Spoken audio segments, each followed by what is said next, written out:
Jadi waktu itu aku ketika lagi riset dengan salah seorang sejarawan, dia mengatakan, jadi memang kita lagi ngobrol, itu belum ada skripnya.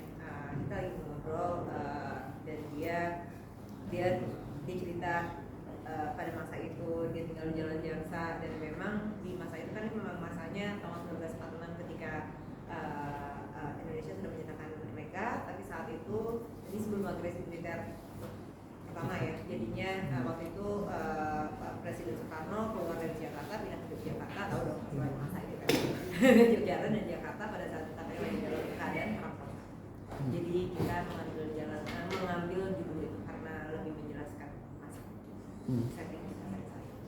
Nah ini yang jadi pertanyaanku ketika aku ngeliat trailer ini kan formatnya tuh 4:3 ya. Kenapa memilih itu untuk ditayangkan di bioskop itu formatnya? Biar aja.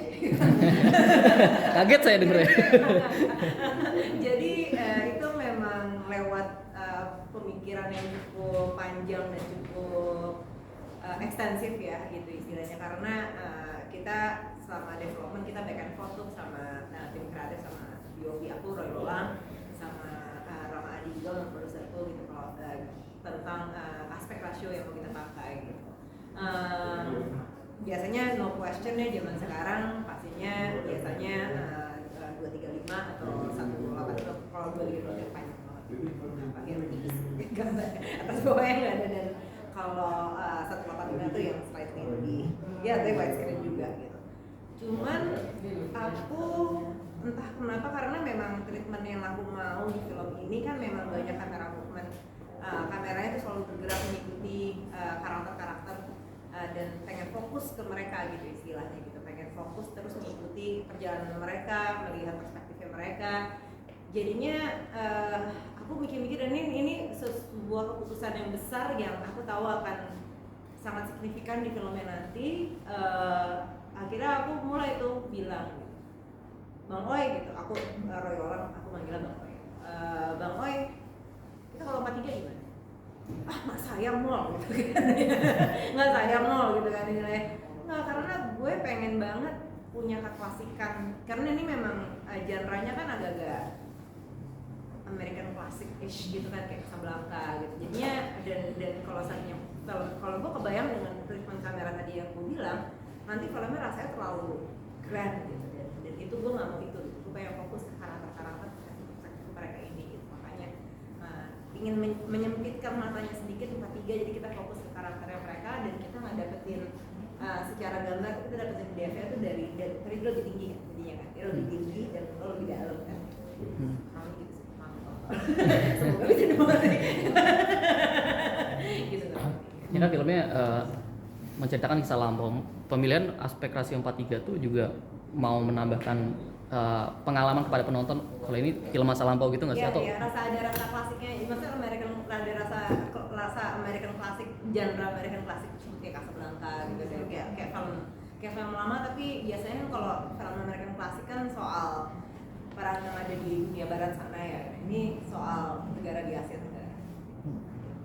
Mbak, ini jadi review dari kompas.com, jadi salah satu film 43 pertama nggak sih di Indonesia atau memang apa ya? Kayaknya korek nih Pak, CMI. Korek nih Pak Bro, kayak kalau nggak salah City itu 43. City yang menang FFI tahun berapa ya? Iya. City itu kalau 43. Filmnya Gina Esther kalau nggak salah 43. Lagi aja kan? 43 nggak sih? Itu 43. Iya. 43 kalau nggak salah ya 43. City. Ada beberapa City 43. Sarah juga. Iya, Sarah juga kalau nggak salah. Ada beberapa. kalau dari POV Tapi memang mungkin film yang agak lebih epic itu memang agak maksudnya yang skalanya segini mungkin emang agak ya.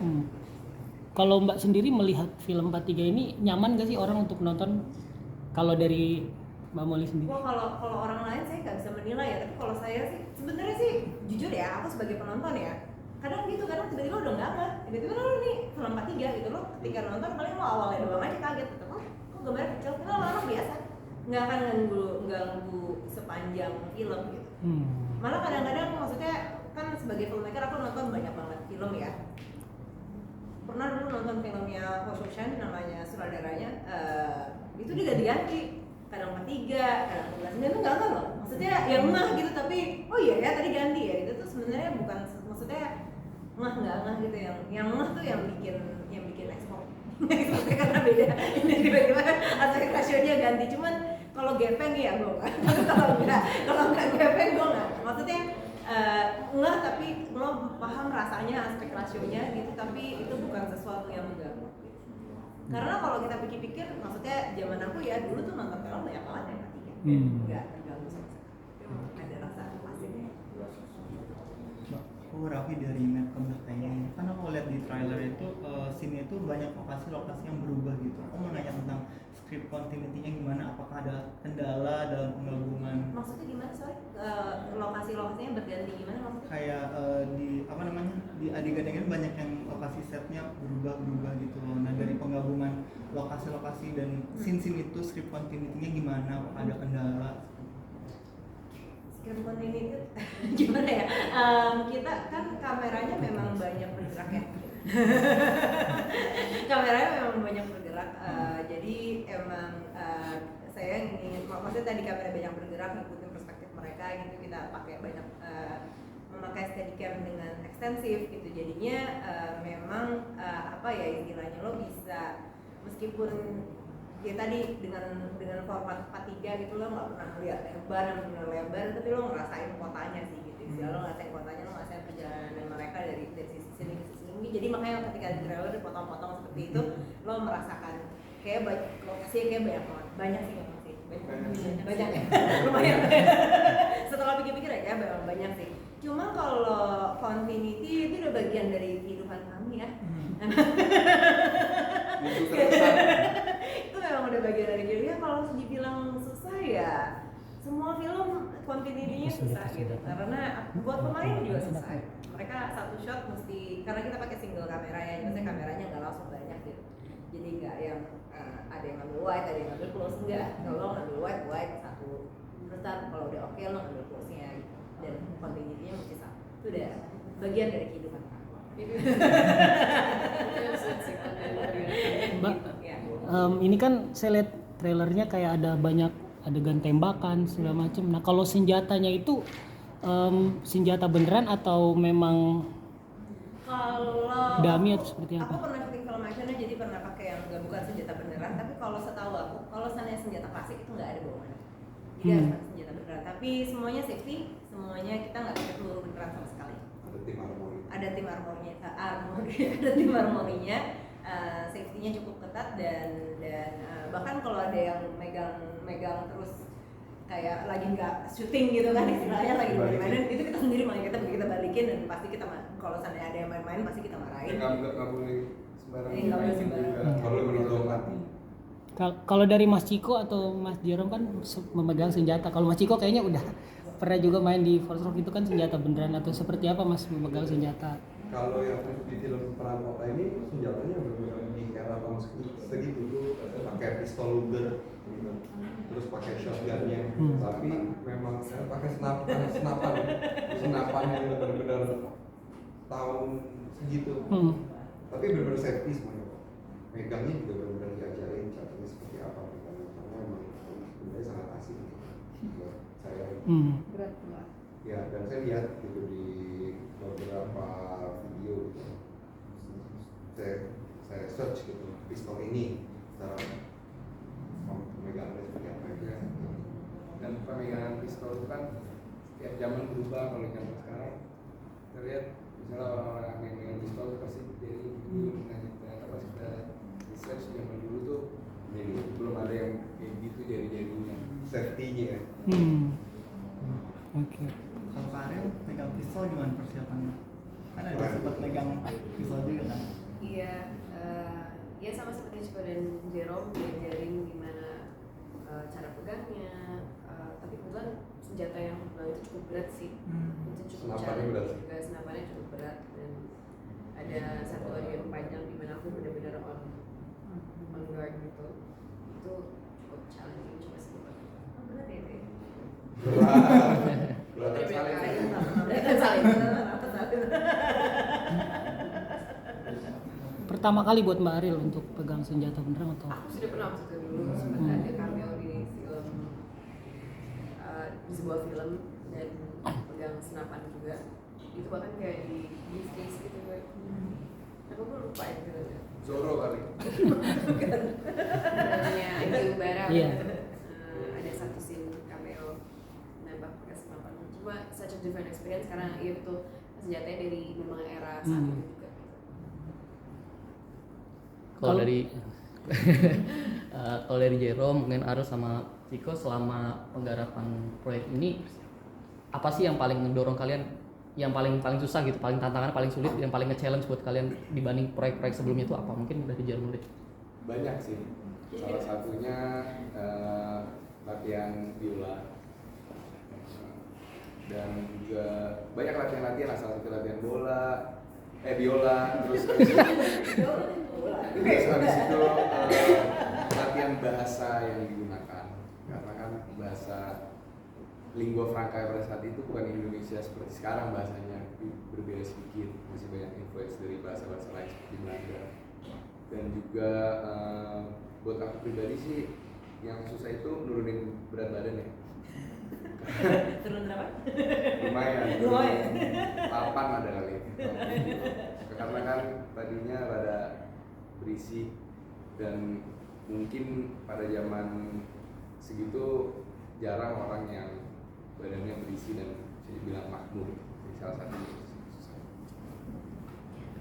Kalau aku pribadi kayaknya paling sulit itu untuk dialek sih, karena aku nggak familiar sama sekali dengan dialek.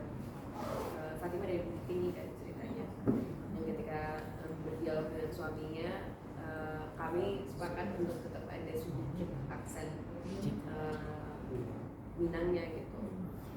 Itu sih lumayan challenging karena aku memutuskan untuk coba belajar in-depth dulu, abis itu baru kita kayak halusin perlahan gitu. Untuk aku itu lebih challenging daripada kayak bener-bener close dengan aksennya gitu kan. Aku bisa replika intonasi dan gimana cara ngomongnya dari contoh dialek coachnya gitu. Ini karena kita pengennya subtle, jadi itu challenging sekali buat aku. Piano juga susah karena aku biasa main klasik, tiba-tiba disuruh memainkan Gershwin yang ada jazz dan temponya cukup berbeda dengan klasik piano yang biasa aku mainin. Itu cukup challenging, apalagi berduet bersama bapak. Ciko gimana? Ya, kurang lebih mirip sama Jerome sama Ariel dari segi dialek, gimana cara deliver, tapi dari intonasi nada itu perlu.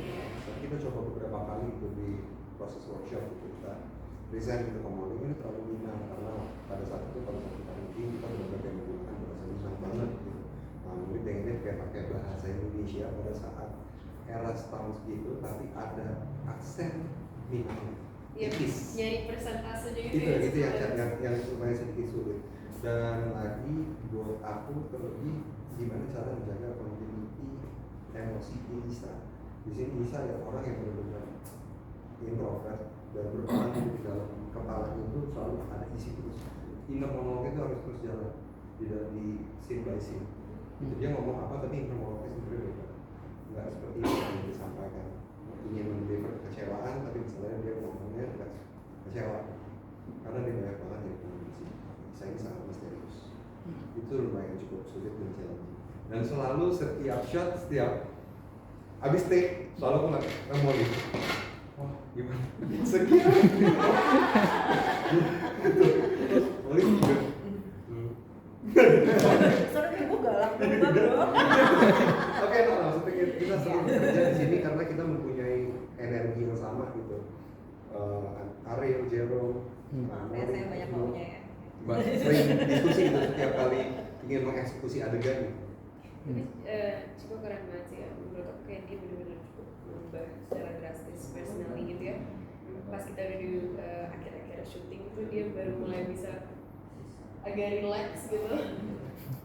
Dia mencoba untuk yang gue tangkap ya, lo bisa tuh sangat mencoba untuk masuk ke kehidupan Isa gitu loh. And I know how hard it is for you. Lumayan sulit dan lumayan cukup jauh Dan sama. pas kita pulang ke Jakarta kan ya, habis pulang syuting kita makan kan, Yes, kita makan foto bareng. rambut dia. Enggak, dia belum potong, udah potong rambut ya. Terus tiba-tiba dia datang, kok beda ya gue? I barely